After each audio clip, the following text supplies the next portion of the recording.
Bien le bonjour à toutes et à tous, c'est Amako et on se retrouve aujourd'hui pour une toute nouvelle vidéo, le dernier épisode de Lord of Mysteries. On va en faire la review. Alors asseyez-vous tranquillou pilou, prenez vos popcorn et écoutez ma douce belle voix. Les gars, le combat était tout simplement stratosphérique, c'était une grosse dinguerie. Tout s'est enchaîné rapidement, les chorégraphies étaient trop stylées. Non les gars, c'était Peak Fiction. C'était vraiment intense et t'avais le cœur qui battait à la chamade. En plus avec la musique en fond, t'étais vraiment dans le thème. Suite au dernier épisode et très rapidement, Jun il leur dit « Eh les gars, il faut partir au hall commémoratif, c'est notre seule chance de gagner. » Au début, j'ai pas trop compris pourquoi, mais à la suite de l'épisode, je pense avoir compris pourquoi ce choix-là. En fait, le combat il s'est terminé justement dans leur lieu de culte. Et quand on regarde le signe et le symbole de leur église, très souvent justement ils s'illuminaient comme pour les aider en fait. C'est comme si qu'en se battant sur leur lieu de culte, ils avaient comme une sorte de bonus, de boost pour pouvoir les aider. En plus de cela, on avait Léonard qui avait équipé le voleur de vaisseau sanguin et franchement c'était trop gang. Sa capacité est vraiment trop cheatée. Il avait justement réussi à prendre une capacité de Mégos et il l'a réutilisée sur elle-même. C'est la compétence où il dit soumets-toi. Et franchement, ça c'était grave stylé. C'était grave stylé parce que c'était pas sûr à 100% que ça fonctionne, mais ça a quand même fonctionné. Au début, il avait du mal à la viser parce qu'elle bougeait extrêmement rapidement, mais grâce à Klein qui avait fait sa prière, ça lui a permis de voler la compétence de Mégos. Mais les gars, Klein, il a fait mieux. Il a fait beaucoup mieux. Je suis désolé, mais ces charmes qui sont imprégnés du pouvoir de l'emblème muté du soleil sacré, c'est incroyable. À chaque utilisation, je pétais ma tête. Et d'ailleurs, je suis pas le seul, parce que quand Jun et Léonard, ils ont vu ça, ils sont devenus fous. Ils ont dit, mais what? À quel moment, à quelle heure, depuis quand Klein il a ça? C'est quoi cette dinguerie? Mais comme il était en plein combat, en pleine tension, ils ont rien dit. Ils ont dit, petit, on verra ça plus tard. Non, franchement, c'était grave stylé. En plus, c'est grave puissant. Tellement puissant qu'il pensait avoir tué Mégos, mais non. Elle était encore en vie et elle a manqué de le tuer. En plus, avec ça, quand elle a pété un câble, t'avais l'ombre du vrai créateur dans les cieux. Le mec, il est même pas encore né. Il fait déjà de l'aura farming. C'est une dinguerie de ouf. Poto, on t'a vu plusieurs fois durant toute la saison. À chaque fois que tu viens, tu fais de l'aura farming. Doucement. En parallèle, ils essaient de la fumer, mais ils n'y arrivent pas. Et c'est là que Jun va faire un grand geste. Le héros Jun Smith, il va sacrifier sa vie littéralement pour pouvoir protéger Tingen. Et franchement, la scène a été magnifique. La musique qu'il y avait, le fait qu'on voyait ses anciens compagnons, c'était vraiment magnifique. Les gars, j'étais franchement ému. Je me doutais que Jun allait mourir, mais franchement, ça m'a déchiré le cœur. Au fond, je l'aimais bien. Et voir ça, ça m'a chamboulé. En plus, on a Klein qui est au sol. Il le regarde, le poteau, il est dépassé.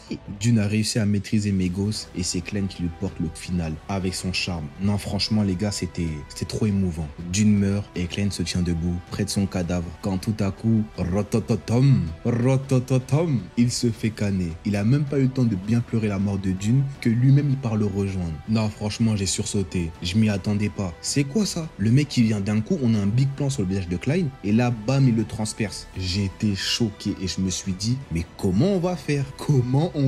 Surtout qu'en plus, c'est pas n'importe qui, c'est l'archbishop. Vous voyez le mec qui était parti avec la plume, même il avait quitté l'église. Et bah, c'était lui. Et le pire, c'est que quand ils l'ont introduit dans l'épisode, il y avait une musique de fond incroyable, il avait une démarche incroyable, il puait l'aura. Surtout qu'en plus, comme il nous mettait ça en parallèle du combat, tu vois un mec arriver, il monte le signe de l'église, tu te dis, ah au calme, c'est les renforts, comme ils ont appelé des renforts, c'est logique que les renforts ils viennent. Mais non, c'était bien l'archbishop. Et les gars, franchement, j'ai crié. Surtout qu'après, on nous explique tout le déroulement des événements de la saison 1. À partir du moment où le carnet a été mis en circulation jusqu'à la mort de Jun, tout ça était le fruit de l'archbishop. De toute façon, on savait très bien que c'était lui le mastermind, le mec derrière tout ça. Tous ces événements-là, c'était lui. Le seul truc qui ne faisait pas partie de son plan au préalable, c'était en fait la survie de Klein Moretti. Et c'est même dit d'ailleurs que Klein, il entravait ses plans. Mais comme la résultante finale ne changeait pas, ça allait. Il avait le seum, mais ça allait. C'est pour ça qu'à la fin, il l'a buté. Espèce d'enfoiré, t'as failli foutre en l'air mes plans, va mourir, va canner. C'était un peu un acte de rageux, quoi. Mais pas que, parce que Klein était vraiment dangereux. Il avait capté que quelqu'un causait justement des interférences. D'ailleurs, n'oublions pas en plus que Klein, c'est le seul voyant de l'église à Tingen, parce que je pense que s'il y avait d'autres voyants avec lui, bah forcément, ils auraient capté qu'il y a un truc qui est chelou. Et quand tu captes cela, tu te dis, bah en fait, c'est une dinguerie. Rien n'a été fait au hasard. Tout était vraiment calculé. Et ça fait très longtemps que j'ai pas été autant choqué. Par exemple, si on prend le cas de Jun, il avait vraiment une volonté d'affaiblir et de ralentir Jun. Que ce soit la rencontre avec le vrai créateur pour affaiblir sa spiritualité, ou bien le fait de faire en sorte que Kenley il meurt et que, ayant des remords, il bouffe ses caractéristiques, ce qui a permis justement d'interrompre la digestion de sa potion. Et c'est vraiment très fort les gars, rien n'a été laissé au hasard. Et le pire, c'est qu'au final il a réussi. Toutes ces manigances, tous ces plans-là pour avoir les cendres de la sainte. Mais pas que, parce que n'oublions pas une chose, c'est que lors du rituel pour faire revenir le vrai créateur, ils ont utilisé le crâne du fils d'Azik. Donc en gros, le crâne d'un descendant de la faucheuse. Donc il a utilisé les caractéristiques d'un descendant de la faucheuse. Il me semble que c'est les restes qu'on a vu tomber du corps de Mégos à la fin. Plus les cendres de la sainte Selena. Et tout ça pourquoi au final, pour passer d'une séquence à l'autre, mais pas que. Surtout pour changer de chemin. Donc les gars, si j'ai bien compris, le mec il est passé d'une voie à l'autre. En fait, je sais pas si on s'en rend compte de la dinguerie. Je m'attendais à tout sauf à ça. Depuis, je me demande, mais c'est quoi son plan au mec? J'avais essayé de théoriser un peu, mais je m'attendais pas à ça du tout. Et je savais même pas que c'était possible. Mais moi, je me demande pourquoi il a fait ça. Il faisait partie de l'église. Il avait un bon poste, en plus, je crois qu'il était de séquence 5. Il a volé un artefact. Et il a fait tout ce plan-là juste pour ça. Enfin, je dis juste pour ça. En vrai de vrai, c'est un truc de fou. Mais c'est pas que ça, en fait. Il a d'autres plans derrière, mais je sais pas c'est quoi. Ne me spoilez pas. Je vais le découvrir, mais je vais quand même aussi méditer et théoriser là-dessus. Il y a aussi le fait que la plume, on dirait qu'elle a une conscience. Parce que si je suis pas fou, c'est elle qui nous explique en fait tout le cheminement. En tout cas, cette première partie était magnifique. Carrément, j'avais mis pause. Je suis parti dans mon lit. Je me suis allongé un peu. J'ai dit, ouais, non, franchement, ils sont très très forts. Après la grande bataille et la mort de Dune et Klein, Léonard se réveille et apprend justement leur mort. Et c'est là que Sika lui dit, ça va pas se passer comme ça. Ils savent très bien qu'il y a un bouc derrière tout ça. Et en gros, les gantelets rouges, ils vont enquêter là-dessus pour trouver le vrai coupable. Et mon gars Léo, il dit clairement comment on les rejoint. Donc là, Léonard, il a un objectif. Il veut monter en grade et il veut retrouver la personne qui a Jufara, Klein et Dune. Juste après, lors des funérailles, j'ai failli verser une larme. J'ai failli verser une larme. C'était touchant. Durant cette première saison, on a assisté à beaucoup de morts. Tu te dis, waouh, franchement, c'est beaucoup quand même. Melisha dépose du coup le sifflet ainsi que l'amulette de Klein dans la tombe. On voit carrément même Azik au loin. Il dit ah merde, j'aurais dû dire plus tôt, je m'excuse Klein. Et il dit également qu'il pense savoir qui est derrière tout ça. Ça m'étonnerait qu'il connaisse l'Archbishop. Cependant, peut-être que l'Archbishop est de mèche avec une organisation que Azik connaît. Et dans ce cas de figure là, ce serait cohérent. Un petit moment passe les gars. Et ratatatom, ratatatom. Ah les gars, c'était une dinguerie de ouf. J'aime trop le mot dinguerie parce que cet épisode c'est que dinguerie de dinguerie. Ils auraient dû appeler l'épisode dinguerie de dinguerie. On entend Ornassi, Ornassi, Ornassi, Ornassi. On voit Klein, le zboubalaire, face au fameux trône et à la cité qu'on avait vue précédemment, qui se trouve du coup près des montagnes Ornassi. Et là les gars, le poteau Klein il est pas mort. Le poteau Klein il est pas mort. Tu croyais que...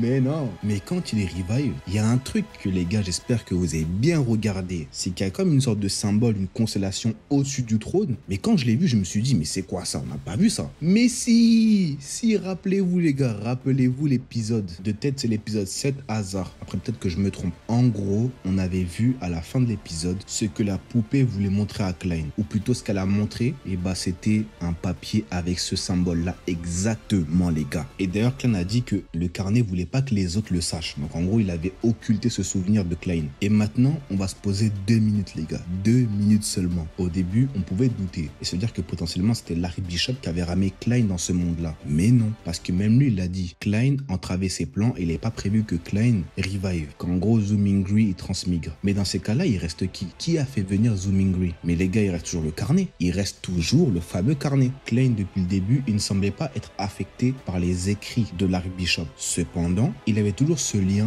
avec le carnet Antigonus. Et là, on apprend que lors de sa revive, il y a encore le symbole qu'il avait vu de la part du carnet. Je sais pas si vous voyez ce que je veux dire. En gros, le carnet avait influencé les artefacts présents derrière la porte Chanis qui lui ont communiqué justement ce symbole. Donc les gars, il y a toujours du mystère, il y a toujours du mystère. Ah, j'ai hâte de découvrir, j'ai vraiment hâte de découvrir parce que l'histoire avec le carnet Antigonus, ce n'est pas terminé. Ce n'est que le début du commencement. Mais il fait également part du sifflet en disant que ouais, ils ont pensé peut-être que c'était un objet funéraire. Donc du coup, ils l'ont enterré avec moi. Et c'est là où je me dis, mais en fait, comment il est revenu à la vie? Parce que étant donné que Azik c'est un descendant de la faucheuse et qu'il lui a transmis le sifflet qui réapparaît à chaque fois qu'il revient à la vie, je me suis dit peut-être que c'est grâce à ça qu'il est revenu à la vie. C'est pas impossible. Mais étant donné que Klein il semble aussi avoir des relations mystiques, je me dis ah franchement c'est un peu compliqué. En tout cas pour moi, pour le moment, ça tend plus vers le sifflet. Ce serait un peu plus peut-être logique. Sauf que Klein, il a un truc en tête. C'est vrai qu'il doit retourner chez lui, mais là il est empli de rage. Il se dit mais attendez, pourquoi j'ai revive? Peut-être que je suis une âme vengesque. Peut-être que je dois faire abattre la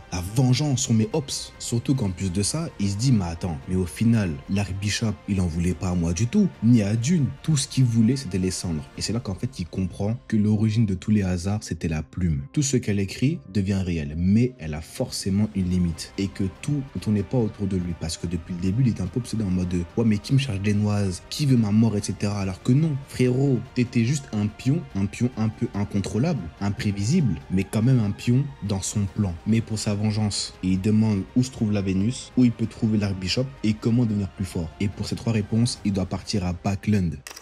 On le voit après dans des moments tristes où il repart vers chez lui. Il voit par la fenêtre Benson et Melisha, mais il ne peut pas les voir parce qu'en fait, il est mort. Et c'est là où moi, à sa place, j'aurais le cœur déchiré parce que je me dis, ouais, je suis revenu à la vie, c'est bien, mais je dois me refaire une vie derrière. Et je ne peux pas rip-hop comme ça, comme si de rien n'était, c'est pas possible. Comment j'explique cela, etc. Et là, je vais me sentir vraiment seul. Grâce à Benson et Melisha, il avait une force, tu vois, il avait une certaine force. Il ne sent pas seul. Mine de rien, on le voyait. Après ses missions, quand il partait chez lui, il était bien. Ils mangeaient ensemble, ils rigolaient. On en revient au problème que je cite très souvent, mais je vais pas en parler maintenant. Mais bref, à sa place, ça m'aurait détruit. À la fin de l'épisode, on le voit justement partir voir Benson et Melisha, mais sous un nouveau jour, en étant un clown, et il offre une fleur, un bouquet de fleurs plutôt. Et on le voit leur sourire, un peu de manière forcée, mais il le fait quand même. En plus, il y a une musique qui se lance, elle est magnifique. C'est tellement incroyable, j'étais vraiment dedans. Je ne connais pas le nom de la musique, mais les gars, ça c'est playlist direct. C'est vraiment criminel de nous mettre ça à la fin, parce que le pire, c'est que ce n'est pas seulement fini pour Klein, ce n'est pas seulement le renouveau de Klein, mais c'est aussi la fin de la saison. Donc pour moi, c'est un tout. La musique m'a vraiment touché le kokoro. Elle symbolise la fin de Klein à Tingen, mais aussi la fin de la saison. Et jusqu'en 2026, on aura seulement l'OAV, on n'aura plus rien d'autre. En tout cas, l'épisode finit sur ça, ou presque. Et là, on va parler un peu, vous savez quoi, hein, de ce qui est croustillant. Pour moi, le fait d'avoir fait mourir Klein, c'était une putain de décision. Franchement, c'est magnifique, c'est incroyable. Mais pour quelle raison? C'est parce qu'en fait, rappelez-vous des paroles de Justice. C'est qu'au tout début, lorsqu'elle souhaite devenir une transcendante, elle le dit clairement. Elle refuse d'être affiliée à une église et alors devoir quelque chose. Parce que, souvenez-vous, quand on regarde Klein, il bosse avec l'église. Il n'est pas libre de ses mouvements. Et bah là, justement, le fait que Klein soit mort et qu'il ne soit plus affilié directement à l'église, ça lui offre quoi? Et bah la liberté. Certes, il n'aura plus accès directement aux artefacts de l'église, comme mon artefact préféré, l'emblème muté du soleil sacré, mais ce qui gagne en liberté, vous n'avez même pas idée à quel point c'est une dinguerie. Il n'aura plus à rendre de compte, il pourra aller où il veut, quand il veut, il pourra aussi faire ce qu'il veut et surtout ne plus être pisté comme avant. Parce que rappelez-vous, à chaque fois qu'il faisait une action un peu bizarre, il devait se cacher. Parce que certes, il bosse pour l'église, mais il doit aussi se cacher de l'église. Je sais pas si vous voyez ce que je veux dire par rapport à certains de ses pouvoirs, etc. Donc là, vraiment, il aura le champ libre et ça, c'est le kiff absolu. Tout ce qu'il a vécu à l'heure actuelle, ça va lui servir pour la suite. Et pas pour n'importe quelle suite, pour son organisation. Parce que là, c'est le moment pour qu'il fasse grandir son organisation. Là, c'est le meilleur des moments. Il pourra vraiment être focus sur ça. Et surtout, les amis, il pourra la faire évoluer jusqu'à atteindre les hautes sphères. Comme ils vont se mettre tous à le louer, les gars, Klein, assurément, il va recevoir des pouvoirs divins. Il va avoir des pouvoirs divins, c'est obligatoire. Déjà, je dis pas que tout va être rempli, mais matez le nombre de sièges qu'il a à chaque fois qu'il invoque Justice et le pendu. On se doute bien que tout ça va être rempli, ou du moins une bonne partie. Donc moi, j'ai vraiment hâte de voir toute l'influence qu'il va avoir par la suite et toutes les dingueries qu'il va commettre, que ce soit pour sa vengeance, donc son propre intérêt, ou bien pour aider justement ses fidèles. Par contre, moi je voulais bien un featuring avec Léonard parce que les deux étaient quand même assez uniques, mais je me dis, attendez, peut-être que c'est pas impossible mine de rien. Au vu de comment se comporte et comment on nous présente Léonard de la saison 1, je me dis que forcément on va le revoir et potentiellement il fera équipe avec Klein dans un futur proche ou non, ou peut-être tout simplement avec le fou. Donc en mode c'est pas Klein qui est directement avec lui, mais c'est le fou. Je sais pas si vous voyez ce que je veux dire. Et du coup Klein il aurait un contact au sein de l'église. Vous avez capté ou pas le délire? Et c'est pour ça également que j'attends l'OAV. Parce qu'il y a un personnage que je veux voir absolument. Le mec il est seulement apparu 2 minutes, mais comment je le kiffe et c'est incroyable. Peut-être c'est moi je suis bizarre à kiffer un perso en 2 minutes, mais en tout cas moi il m'a convaincu. Dites-moi dans les commentaires si vous aussi vous attendez d'en savoir plus sur ce personnage là. Sherlock Moriarty, ça c'est ce qu'on voit à la fin de l'épisode, juste après l'ending. Bon, alors là c'est simple, soit c'est Klein Moretti, il aurait choisi Moriarty en référence à Moretti, parce que comme vous savez, souvent les personnes qui changent de vie, ils choisissent le nom ou le prénom en fonction de leur ancienne vie, comme une sorte de référence. Et il aurait choisi Sherlock en référence à Sherlock Holmes, vous savez déjà. Mais pourquoi Sherlock Holmes? Je pense qu'en fait, au-delà de jouer son rôle de clown, il aura une seconde activité, qui sera justement de jouer les détectives. Et comme c'est aussi un devin, ça va grandement l'aider pour son travail. Et en plus, grâce à ça, il pourra vraiment vraiment investigué sur plusieurs affaires et développé un réseau qui lui seront utiles pour retrouver Larry Bishop, la Vénus ou même pour son club du tarot. Mais après, peut-être que c'est moi je pars en couille et tout simplement c'est un nouveau personnage et il aurait rien à voir avec Klein Moretti. C'est pas impossible, non? Il y a même des chances. Donc si c'est le cas, me dites pas, je préfère mieux découvrir. J'allais zapper aussi, mais il y a un truc qui me dérange maintenant. Depuis le premier épisode, il y a un truc qui revient tout le temps et j'ai jamais tilté parce qu'en fait, comme Klein Moretti, moi je viens, je capte pas directement les choses. La lune rouge, la putain de lune rouge. Est-ce que c'est normal ça? Parce que moi au début, je me suis dit, bon, peut-être que dans ce monde, la lune elle est rouge. Il n'y a pas à chercher midi 14h. Mais non. Il doit y avoir une signification. Il doit y avoir une signification.